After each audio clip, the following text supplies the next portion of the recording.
Ертеде мысық пен қораз бірге тұрыпты. Мысық ағаш кесіп астық жинайтын, ал қораз үйді күзететін. Мысық шаруамен кетер алдында қоразға айтады: «Қу түлкіден абайла, тәтті әнін тыңдама, тып-тыныш үйде отыр, басыңды да шығарма». Қораз үйде қалады, мысық орманға кетеді. Түлкі келіп терезенің астына отырады, тәтті даусымен ән шырқайды: «Қораз, қораз, тыңдашы біраз, алтын сенің айдарың, көрініп тұр айбарың, терезеден бір қара, бұршақ берем мың дана». Мұндай мақтау сөздерді естіген қораз шыдай алмай көргісі келіп, басын терезеден шығарып алады. Түлкі шап беріп қоразды ұстап алады.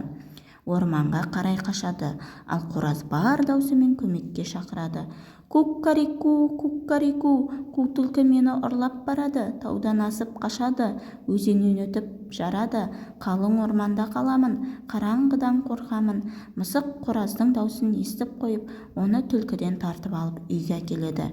Келесі күні сенгіш қоразға қайта ақыл айтады: «Қу түлкіден абайла, тәтті әнін тыңдама, тып-тыныш үйде отыр, басыңды да шығарма». Қораз үйде қалады, мысық орманға кетеді.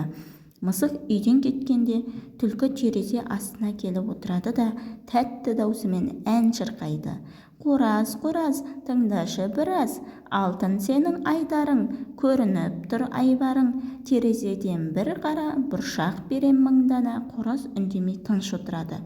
Түлкі қайта бастайды: «Көрші астық жинапты, бидайын шашып алыпты, балалар теріп жейді, қоразға бірақ бермейді». Қораз терезеден басын шығарып: «Кім бермейді, неге бермейді?» деп айғай салады.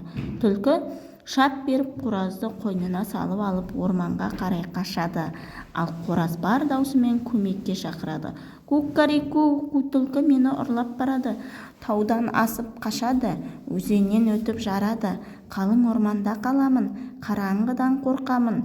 Бұл кезде мысық тым алыста еді, қораздың даусын естімеді. Үйге қайтып келсе, қораз жоқ екен. Түлкінің ізімен барып, оның інін тауып алады. Түлкінің інінің алдына келіп ән шырқайды: «Мяу-мяу, иттер жүр, түлкінің інін аңдып жүр, мяу-мяу, иттер жүр, түлкінің інін аңдып жүр». Түлкі қорқып інінен мұрнын шығарып көргісі келеді, ал мысық түлкіні шап беріп ұстап алып інінен суырып алады, ал қоразды үйіне қайтарады. Осыдан кейін қораз мысықтың тілін алатын болыпты.